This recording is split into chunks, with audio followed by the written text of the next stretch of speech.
Assalomu alaykum va rahmatullohi va barakatuh. Aziz musofir yurtda ishlab yurgan aziz opa-singil aka-ukalar, sizlarga video qilishimdan maqsadim, biz Qirg'iziston Jalolobod oblastidamiz. Shu hozirda biz Piter shahridamiz.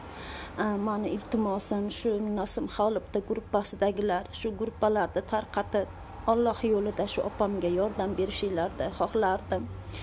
Biz shu bir kurs ximiya terapiyani oldik. Hozirda julutka rak srochniy operatsiya deyapti. Bizda mablag' yo'q.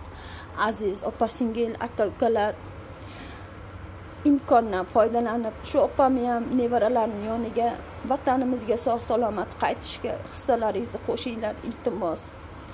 Mana bittagina shu opam bor. Hozir juda ham ozib ketdi. 60 kilo 40 kilo bo'lib qoldi hozir. Allohning yo'lida yordam qilinglar. Bizdan qaytmasa Allohdan qaytsin. Bu dunyoda opa-singil yuz ko'rishamiz, oxiratda yuz ko'rishmaymiz. Qarab turishni iloji bo'lmayapti. Hozir mana vaqtimiz oz qoldi. Operatsiyaga muhtojmiz biz. Yaxshi insonlar, hammalaringizni ehsonchilardan qilsin. Qilgan savob ehsonlaringizni Alloh dargohida qabul qilsin. Qilgan ehsonlaringizni Allohim ajrini ko'rishlik nasib qilsin.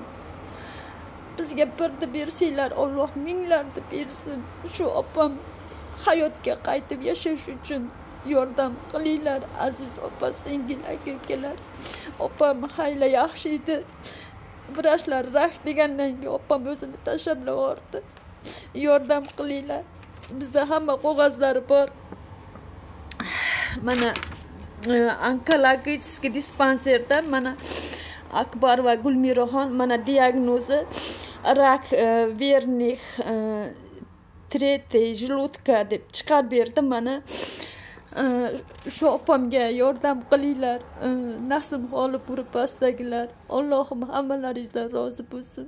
Shu videolarni tarqatib, ozgina vaqtimiz qoldi. Operatsiyamizga qarab qoldik. Opamni borgan sayin yo'qotib qo'yyapman.